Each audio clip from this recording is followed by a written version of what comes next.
안녕하세요. 이곳은 크라임 전 진행과 연출을 맡고 있는 김 PD입니다. 네, 그렇고 정확한 분석으로 대한민국의 정의를 세우고 계시는 배상훈 프로파일러님 모십니다. 예, 안녕하세요. 배상훈입니다. 반갑습니다. 네, 그래서 반갑습니다. 자, 오늘 또 긴급하게 이슈를 좀 다뤄보도록 하겠습니다. 국민청원에 워낙 좀 대대적으로 많은 분들께서 공분하면서 동의를 눌러주고 계신 사건입니다. 처음 본 여성을 모텔로 납치해서 감금한 사건인데요. 녹화일 현재 청원인 13만 명을 넘어선 상태입니다. 굉장히 질이 안 좋은 강력범죄임에도 피의자의 범죄 목적, 동기 등이 현재까지는 명확하게 좀 보도는 안 되고 있고, 이게 제대로 안 밝혀지는 건 아닌지, 죄값에 맞는 처벌을 받을 것인지 등등 현재 논란이 굉장히 뜨겁습니다. 교수님. 예, 이 사건이 사실 저는 이 사건이 그 언론에 보도됐을 때 누가 장난친 건 줄 알았어요. 그리고 이것이 기자의 취재로 인한 것이 아니라 네. 청와대 청원에 올라간 것을 기자가 보도한 거예요. 그래서 이제 그럼 이 사건이 실제로 존재하느냐 안 하느냐. 근데 실제로는 도봉경찰서, 아마 강북경찰서 제가 알고 있는데, 이거는 도봉경찰서에서 맞죠. 도봉이죠. 네. 예, 강북군대 도봉이니까 거긴 네. 두 개니까 이제. 근데 실제 사건이에요. 근데 생각해 보시면 이게 얼마나 심각하고 위험한 사건입니까? 네. 어떻게 보면은 우리가 이전에 있어서 아동학대 사건이나 이런 거는 범인이 명확히 있고 그거는 가족관계 내 부분이 이런 부분이라서 그게 위험하지 않다는 것이 아니라 그건 관계성이 있잖아요. 근데 이거는 아무런 관계성도 없는 사람이 길거리에서 납치돼서 성범죄 당한 거예요. 죽을 수도 있었어요. 네. 이건 굉장히 위험한 범죄예요. 근데 그럼 기자들은 뭐 했냐? 아니면은 경찰은 이런 사건임에도 불구하고 입 꽉 닫고 있었던 거냐? 네. 그 되게 이상하잖아요. 네. 그래서 이건 저는 처음에는 누가 청와대 국민청원 게시판에는 장난도 많이 치니까 그런 줄 알았어요. 그래서 이제 가짜 뉴스인지 밝혀진 것도 덜어 있어 갖고. 네. 근데 이거 보면은 실제로는 굉장히 위험한 범죄, 성범죄, 그리고 또한 이슈가 이것만이 문제가 아니라 심신미약 문제부터 시작해서 또 본인의 어떤 이 자백 문제, 그리고 2차 가해, 3차 가해 이게 막 섞여버리니까 네. 일파만파되는 그런 사건들이라고 된 것 같아요. 네, 그래서 좀 정리가 좀 필요해 보입니다. 그렇죠. 예. 네, 사건에 대해서 좀 이야기를 좀 나눠보도록 하겠습니다. 먼저 이제 지난 4월 10일 날 밤이었죠. 피해자는 잠시 바람을 쐬러 밖으로 나왔습니다. 그때 인적이 드문 곳에 혼자 있는 피해자를 발견한 범인이 피해자를 납치, 협박해서 서울 강북구에 있는 어느 모텔로 끌고 갔습니다. 범인은 흉기로 피해자를 위협하며 강제로 옷을 벗긴 뒤에 입과 팔다리를 청테이프로 결박했습니다. 범행 도구인 흉기는 모텔의 장롱에서 꺼낸 것이었는데 쇼핑백 안에 흉기가 여러 개 있었다고 합니다. 범인은 자신의 요구를 제대로 들어주지 않으면 흉기를 사용해 살해할 것이라고 피해자에게 협박을 했고, 수차례 성폭행, 원하는 걸 들어주자 아슬아슬하게 살았다 라면서 비웃기도 했다고 합니다. 게다가 성범죄 장면을 불법 촬영까지 했습니다. 범인은 피해자를 협박할 때 필요가 없어지면 장기 매매용으로 전환을 하겠다라거나 20대 여성을 어선에 팔면 배 지하 2층 구석에 여성을 감금해 두고 성노리개로 쓴다 등의 말을 한 것으로 알려져 있습니다. 심지어 남자친구의 이름과 전화번호를 알아내서 지인에게 전화를 거는 척 연기하면서 남자친구의 손가락을 잘라서 나한테 가져와라 등의 이야기를 해서 피해자가 극도의 공포를 느끼게 만들었습니다. 이후 범인은 약 3일 동안 피해자를 감금했고 흉기로 계속 위협하면서 은행 앱의 비밀번호를 알아냈고 지갑 속에 현금 포함해서 60만 원의 돈을 빼앗았습니다. 가장 중요한 점이 이제 피해자와 일면식도 없었다라는 부분 하고요. 이 한적한 곳에 혼자 있는 피해자를 납치한 건데, 납치해서 데려간 모텔 장롱 속에 그러니까 흉기를 미리 준비해 놓은 듯한 쇼핑백 안에 이게 들어있었다라는 부분 때문에 이게 사실 계획성 여부라는 것하고, 대상 선택도 그렇다면 이게 일면식이 없긴 하지만 노리고 있었는지 등등 의문이 드는데요. 이게 모든 면에서 이게 다 혼동이 되고 우리 청취자들이 이해가 안 되실 부분도 있는데, 첫 번째 일단은 그 모텔에 대한 얘기를 해보면은, 그럼 어떤 여자가 모텔을 끌고 가는데 그 모텔에 있는 종업원이나 이런 사람들은 뭐 했느냐라고 하는데, 도시 외곽에 있는 모텔 중에 무인 모텔도 있고요. 실제로 알바생들이 있고 또 그 실제로 주인이 일하지 않는 데에는 별 신경 안 씁니다. 그리고 네. 협박을 하기 때문에 그 프론트에는 실제로 그 피해자의 어떤 상황을 알 수가 없는 상황도 있을 수 있습니다. 또 야간이고 그러면은 그러니까 이 부분에 대해서는 혹시 모텔과의 공모 이런 걸 의심하는 사람도 있는데 그 부분은 아닌 것 같아요. 그러니까 교묘하게 피할 수 있다. 근데 대신에 이 범인이 미리 거기에 투숙해 있었던 건 맞다. 네. 근데 투숙해 있다 하더라도 뭐 1박 2일, 2박 3일 같은 경우 장기 투숙하는 경우도 있어요. 그런 데는 뭐 흔한 일이기 때문에 그러니까 계획성을 가지고 뭔가 다른 어떤 범행을 하기 위해서 혹은 이 범행을 하기 위해서 둘 중에 다 가능한데 어떤 흔히 말하는 그 안에 있는 어떤 수납장 같은 데에 범행 도구를 가지고 있었다. 이건 맞는 것 같아요. 네. 그러니까 피해자가 본 부분에 있어서는. 그런데 그 다음이 문제죠. 지금 논란이 되는 건 그거죠. 전혀 일면식도 없는 피해자를 무작위로 납치를 했느냐? 아니면은 이 강북구에 있는 이 공간 자체가 사실은 산하고 연결돼 있고 저 네. 외곽과 연결돼 있기 때문에 그런 으슥한 곳을 범인이 애초에 선정을 하고 공간적으로 선정을 하고 그 중에 누가 있으면은 선정하겠다고 한 건지 네. 이 두 가지는 크게 구분을 해야 되거든요. 그러니까 젊은 여성 누군가가 있으면 무조건 납치하겠다. 아니면 그 공간에 오는 누구든 납치하겠다. 또는 아니면은 애초에 거기에 이제 있다가 뭐 이게 늘 산책하는 누구를 그런 군을 타겟을 해갖고 했는지 이 세 가지가 구분이 돼야 되는데 지금은 사실 명확하지가 않아요. 그냥 모르는 사람은 맞는 것 같은데 네. 그러니까 피해자가 범인을 모르는 건 맞는 것 같은데 범인이 피해자를 어느 정도 아는지는 지금 확실하지 않아요. 네.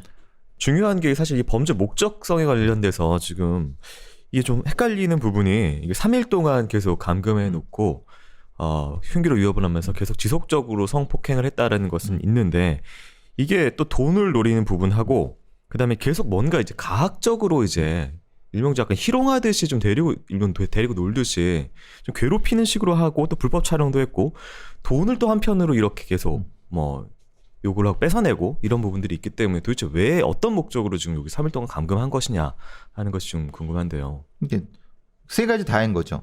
가학적 행위, 돈 뺏고, 그 다음에 무엇인가 돈도 뺏고 가학적 행위도 했고, 그거를 또 촬영도 했고, 그런데 죽이진 않았고. 네. 이제 그러면 일반적인 강간 범죄에 있어서의 그것은 벗어난다. 그러니까 강간만 한 것이 아니라. 근데 만약에 강간하려고 했으면은 그 모텔을 잡아놓고 하진 않았겠죠. 네. 그죠? 그러니까 다른 어떤 길이라든가 이런 데서 했겠죠. 그러니까 이것은 애초에 납치해서 가학적 행위를 하려고 했던 건 맞는 것 같아요. 근데 돈이 목적이었냐. 근데 돈의 액수를 봤을 때 그렇게 많은 돈이 아니에요. 그러면은 돈은 부가적일 수 있겠다. 말하자면 돈이라는 것은 눈에 보이니까 지금 그가 가지고 있는 피해자가 가지고 있는 지갑이라든가 이런 거 봤을 때 그 돈 뭐 뺏으려고 하는 일종의 이것은 피해자의 물건을 내가 강취함으로써 피해자의 고통을 주거나 성취감을 느끼려고 하는 것도 포함하는. 근데 주목적인 돈은 아닌. 네. 돈 자체는 아니에요. 그러니까 이건 이 사디스트 레이프라는 범죄 분류는 들어가는 것 같아요. 사디스트 레이프, 가학적 강간을 위해서 네. 감금해서 고통을 주는. 네, 알겠습니다. 조금 더 정보를 보자면은 이 피해자가 집에 들어오지 않자 다음날 어머니가 피해자 휴대전화로 누구랑 만나는 거야, 외박은 뭐야 등의 문자를 보냈습니다. 약 3시간 동안 피해자에게서 답이 없자 걱정된다, 계속 연락이 안 되면 경찰에 신고하러 간다라고 문자도 했고 그 이후에도 답장이 없자 지금 경찰서 간다라고 다시 메시지를 보냈습니다. 그러자 범인은 피해자가 평소 사용하는 말투를 흉내내서 마치 피해자가 보낸 문자처럼 어머니에게 내 인생 내가 알아서 해, 신경 쓰지 마 라고 답장을 했습니다. 이후 계속 걱정하는 어머니에게 혼자 생각할 시간을 갖겠다, 자꾸 그러면 더 들어가기 싫다, 시간이 필요하다는 등 피해자가 가출을 한 듯한 뉘앙스로 메시지를 보냈습니다. 이후 부모님이 전화를 해오면 스피커폰으로 전화를 받게 한 후 가출했다는 뉘앙스로 이야기하기를 강요했습니다. 이때도 역시 흉기를 목에 대고 위협을 한 상태였습니다. 이후 부모님과 경찰, 남자친구 등 전화가 수없이 왔지만 피해자는 전화를 받지 못하거나 혹은 범인이 강요하는 대로 감금 사실을 숨기고 대화할 수밖에 없었습니다. 범인은 피해자에게 자신은 여러 정신질환을 가지고 있다 라면서 병명을 술술 얘기하기도 했습니다. 이후 3일 동안 피해자의 손발을 결박해서 도망가지 못하게 한 범인은 10일 오전 10시경 범인 스스로 모텔을 나서면서 함께 피해자를 데리고 나왔습니다. 참고로 이 피해자가 탈출했다라고 알려진 것과는 다르게 범인이 모텔을 나오면서 피해자를 데리고 나와서 이후 풀려났다고 하고요. 피해자는 온몸에 타박상을 입었고 목뼈에 골절을 입었다고 합니다. 이후 경찰은 추적 끝에 지난 17일 범인을 체포했고 특수강간, 절도, 감금 등의 혐의로 구속 수사 중입니다. 범인은 체포된 직후에 범행 바로 인정한 것으로 알려져 있습니다. 이 감금 상황에 있어서의 그러니까 가출을 한 것처럼 계속 문자를 보낸다든지 아니면 통화상에서 계속 그렇게 이야기하는 것들이 사실 이게 어떤 뭐 시간 벌기 목적인 것인지 이게 어떤 사실 장기적인 계획이 어디까지 계획되어 있는지 왜냐하면 또 죽이거나 뭐 그런 것도 아니고 나오면서 스스로 또 풀어줬단 말이에요. 이 피해자를. 그래서 그런 계획에 대해서는 어떻게 보실까요? 조금 정리가 필요한 거는 네. 그러니까 시간이 그러니까 피해자의 가족이 계속 문자를 보냈죠. 그리고 뭐라 그랬냐면 경찰 신고한다. 너 연락 안 하면. 그러니까 이 범인의 입장에서는 시간을 조금 벌려고 여러 가지 마치 가출한 듯이 시간을. 네. 근데 그 시간을 한참 벌 수는 없어요. 왜냐하면 뭐 당연히 하루 이틀 지났는데 전화가 올 수도 있고 그렇기 때문에. 그러니까 지금 범행을 하는 것의 목적을 달성하기 위한 시간 정도는 벌 생각이었을 수 있는 것 같고 그 이상은 의미가 없었던 것 같아요. 그 이상은 그러면 이 범인은 이 피해자를 애초부터 죽일 생각이거나 아니면 그 이상은 생각하지 않고 어떤 가학적 행위를 통해서 뭔가 얻으려고 했던 것을 마친 후에 그 다음에 뭔가를 하려고 했다고 하면은 이건 완결된 형태의 계획성은 없었던 것 같아요. 불법 촬영을 한 것이 이제 자신의 얼굴을 봤기 때문에 이것을 어떤 협박 목적으로 어쨌든 살해를 해서 그러니까 유일한 목격자가 피해자잖아요.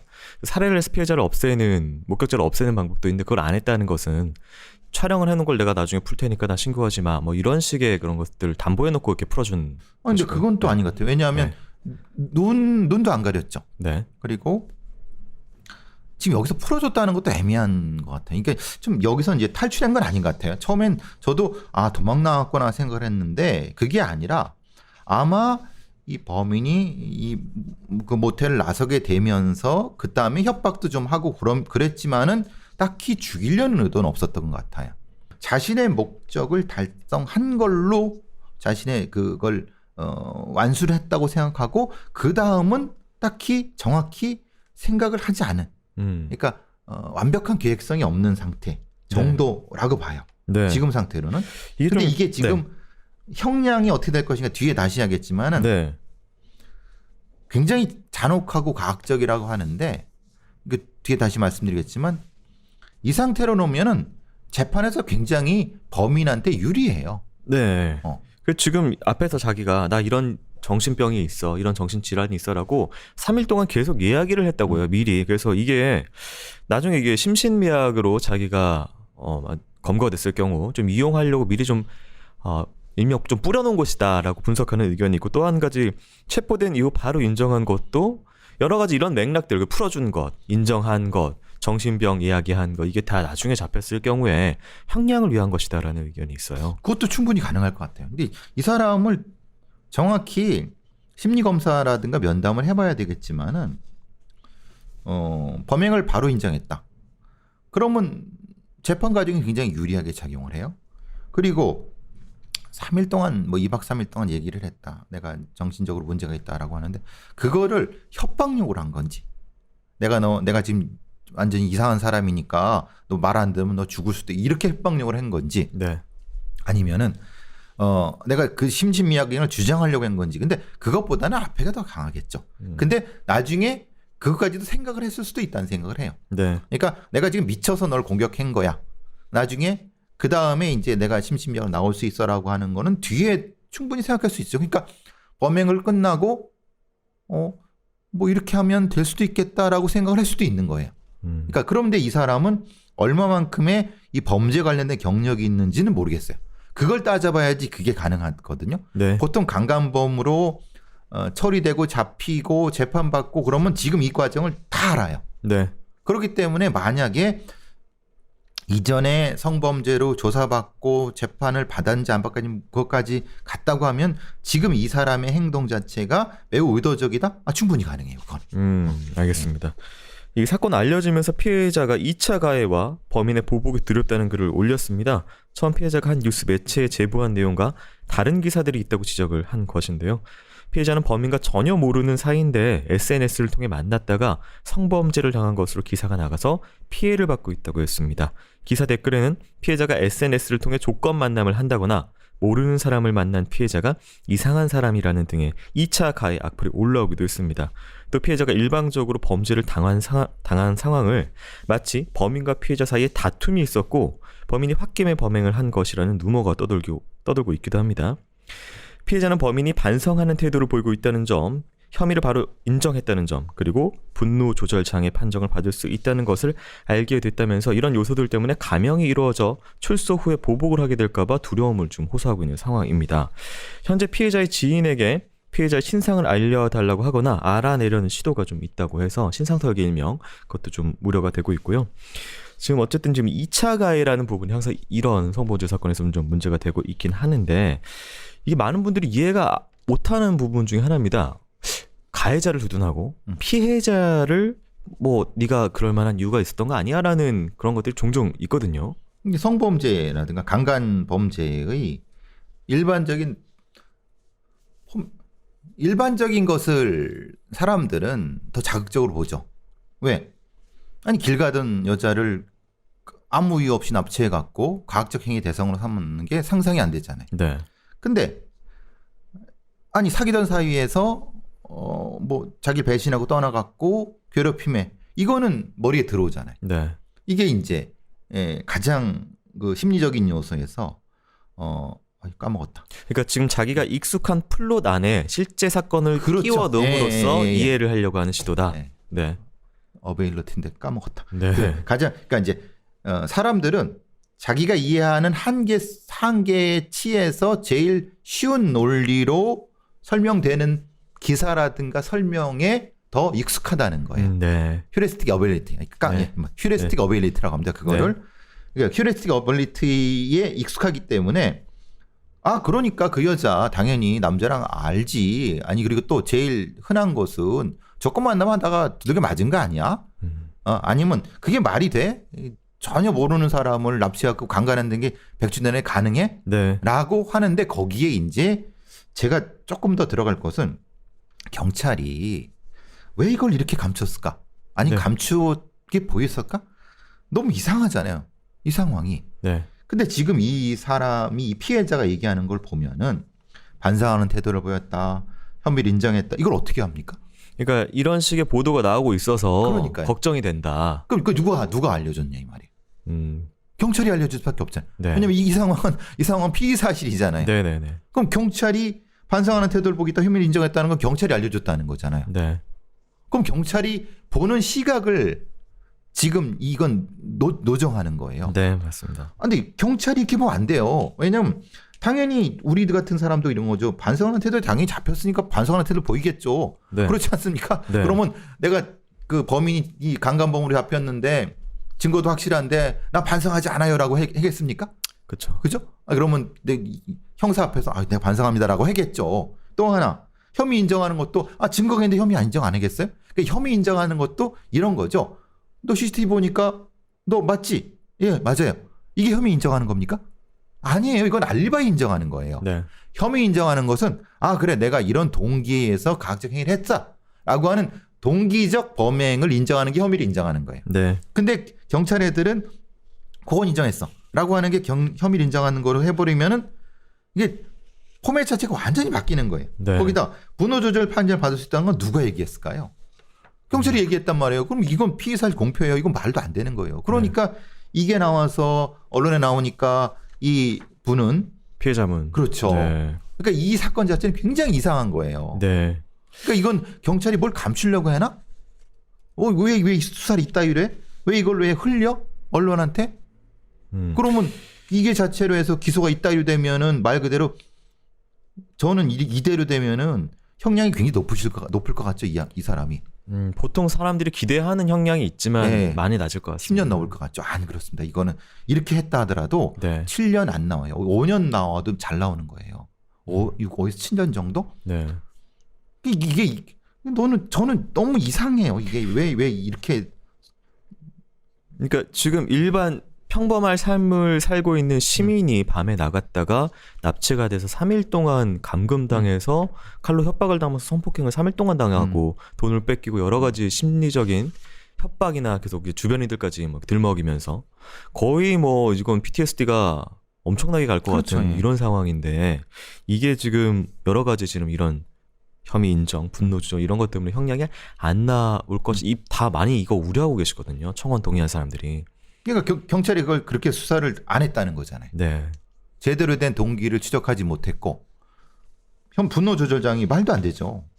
해지도 않았을 거고 프로파일러 투입도 안. 이건 반드시 이 범인은 이거는 프로파일러가 다른 어떤 김태현이나 이런 애들보다는 이 사람을 해야 되는 거예요. 네. 이 사람의 직접인 사이코 성향을 찾아야 돼요. 거꾸로죠. 이게 진짜 위험한 범인이에요. 지금 이 범인이. 네. 저는 이해를 못 하겠어요. 이 5년 뒤에 나오면은 더 강력한, 그러니까 이 동기라는 부분이 아직 뭐 해소가 안 그렇죠. 됐을 테니까 더 위험한 사람이 될 것 그렇죠. 같은데요. 지금 아까 말씀드린 특수강간 절도 강금이라고 건이 한 3-4개 된다고 말씀드렸잖아요. 우리나라의 형량 체계를 아시죠? 아, 가장 높은 형량의 2분의 1이에요. 네. 특수강간의 아마 2분의 1일 거예요. 그래서 제가 5년, 7년 사이를 본다는 게 그것 때문에. 네. 이게 다 합쳐지는 게 아니에요. 음. 그러니까 너무 황당하죠. 네. 그럼 피해자는 5년에 7년 뒤에는 보복의 두려움 때문에 또 떨 거 아니에요. 네. 이런 사건이 어디 있습니까? 참. 굉장히 안타까운데 이 사건처럼 또 여성을 대상으로 한 납치 감금 사건이 작년에 또 한 건 있습니다. 그리고 지난 22일에 범인이 실형을 선고받은 사건인데요. 지난 22일 법원은 61세의 최 씨에게 징역형을 선고했습니다. 범인 최 씨는 작년 3월경 7년 동안 연인 관계로 지내던 피해자와 헤어졌습니다. 그런데 이후에도 계속 만나기 요구했고 만나주지 않으면 가만두지 않겠다고 둔기로 위협하는 등 스토킹을 해왔습니다. 그러다 작년 9월 피해자의 아파트 주차장으로 찾아가 무려 6일 동안 피해자를 기다렸습니다. 그러던 중 9월 8일 오후 12시쯤 피해자가 아파트 주차장에 나타나자 커터칼을 꺼내 피해자의 목에 대고 조용히 차에 타라라고 위협했습니다. 이후 범인 최 씨는 피해자를 차에 태우고 강원도와 경기도 일대를 돌아다니면서 내가 지금 염산도 가지고 있고 말을 듣지 않으면 커터칼로 얼굴을 그어버린다라고 협박하면서 24시간을 차에서 감금했습니다. 최 씨는 피해자가 도망을 칠까봐 화장실 가는 것도 막았고 소변을 승용차 뒷좌석에 보게 한 것으로 알려져 있습니다. 공포에 떨던 피해자가 어쩔 수 없이 다시 만나겠다라고 말하면서 범인을 이제 자신의 집으로 이제 범인이 이 피해자를 자신의 집으로 데려갔다고 하고요. 이후 범인이 나가자면서 현관문을 열자 피해자는 따라가는 척 하다가 현관문을 닫으려고 했지만 실패했습니다. 최 씨는 다시 커터칼로 피해자를 협박해서 다음날 경기도 구리에 있는 어느 모텔로 납치를 했습니다. 피해자는 범인에게 배가 아프고 몸이 안 좋으니 병원에 가야 한다고 말했고 병원에 도착하자 범인 최 씨의 눈을 피해 안내 데스크에 살려달라는 쪽지를 건네서 극적으로 구출됐습니다. 재판부는 피해자가 극도의 공포심을 느꼈던 것으로 보인다며 스스로 기지를 발휘해 112에 신고를 요청하지 않았다면 범행은 상당 기간 더 지속됐을 것이라고 지적했습니다. 다만 재판 과정에서 원만히 합의를 해서 피해자가 처벌을 원치 않는 점, 피고인에게 실형 이상의 형사처벌 전력이 없는 점 등을 들어서 징역 1년형을 선고를 했습니다. 참고로 이 범인은 이미 납치 보름 전에 피해자를 둔기로 위협해서 피해자가 긴급 신변 보호 대상자로 등록된 상태였습니다. 체포 당일 범인은 극단적인 선택을 시도한 것으로 알려져 있습니다. 이게 사실 또 다른 납치고 데리고 다니면서 좀 이렇게 감금을 한 뭐 이런 상황이기 때문에 이런 경우에는 사실은 또 어떤 다른 동기로 볼 수가 있을까요? 이렇게 계속해서 납치 감금한 동기에 대해서 자신을 버리고 네. 떠난 연인에 대한 분노 때문에 범행을 했다고 네. 법률가들은 얘기를 하는 거죠. 네. 그렇죠? 근데 이 상황을 잘 보시면 어떻습니까? 이건 그 자체로 스토킹 범죄죠. 네. 그죠? 그건 도메스틱 스토킹이라고 분류를 할 수 있습니다. 이건 가정 내.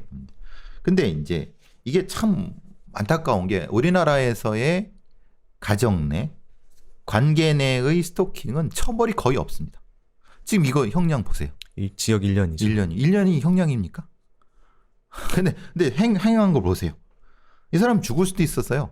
네. 커터칼로 그어버린다, 염산을 부어버린다, 그리고 감금하고 폭행하고 도망치는 거 다시 감금하고 했어요. 그런데 또 불구하고 재판부는 뭐라고 했냐면은 합의했고 뭐 형사전력이 없다는 걸로 1년 정도밖에. 그러니까 이 범죄의 동기에 대해서 재판부는 생각하지 않아요. 네. 이건 뭐라고 생각했냐면 헤어진 연인에 대한 분노 때문에 하는 거라고 봐요. 여기에 기본적인 심리는 남자 재판관들이 가지는 가부장성과 연결이 될 수밖에 없어요. 네. 그리고 이건 가정의식, 가족의식과 연결이 돼요. 아니, 가족을 깨려고 하는 여성을 남자가 단속하는 과정에서 나타나는 폭력으로 대단히 미화하는 거예요. 그러니까 형량 자체가 네. 이렇게 동기 자체가 없는 거예요. 그냥 당연히 일명적으로 뭐 집안 내 일이다. 그렇죠. 이렇게 네. 생각하는 그게 도메스틱이라고 하는 건데 네. 그렇지 않습니다. 이거는 가족 내에도 강간이 존재하는 것처럼 가족 내 폭력은 더 엄하게 다스려야 돼요. 왜냐하면 그걸 그렇게 소유의식으로 가질 수 있나요? 네. 그런데도 불구하고 1년이었다고 하면 이거 금방 나서 반드시 1년 뒤에 보복합니다. 이거 그때는 아예 죽여버립니다. 왜냐하면 말을 못하게 해버려요. 이따위로 생각하니까 판사들이 욕을 먹는 거예요. 이게 반드시 보복 범죄가 나타날 수밖에 없습니다. 네. 이게 우리 형법 체계에 이런 게 없어요. 이 법률가들이 이런 것을 아예 생각하지도 않아요. 그런데 이거는 일반 다른 것보다 더 위험합니다. 네. 특히 이제 이 후자의 경우는 스토킹 범죄고 앞에서는 사실 아직은 동기가 안 밝혀진 상황이긴 하지만 어쨌든 이런 뉴스들이 최근에 계속 보도가 되고 있으면서 많은 여성분들께서 사실은 이제 그냥 일상에서의 안전 문제를 걱정하는 지경에 지금 이르는 상황이기 때문에 굉장히 또 염려가 되고 우려스럽습니다.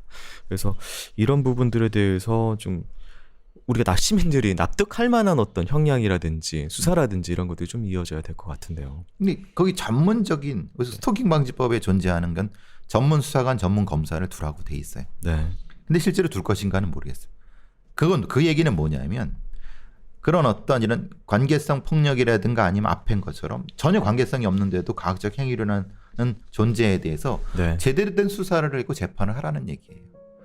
그게 맞는 합당한 조치, 법적 조치 아니면 부가지 조치. 그것이 안 되면은 계속 보복, 살해, 네. 악순환이 될 수밖에 없어요. 그게 지금 우리 2021년 한국 사회의 가장 큰 문제이기도 하죠. 네, 알겠습니다. 자, 저희가 오늘 준비한 사건은 그럼 이 정도에서 좀 마무리하도록 하겠습니다. 교수님 오늘 수고 많으셨습니다. 수고하셨습니다.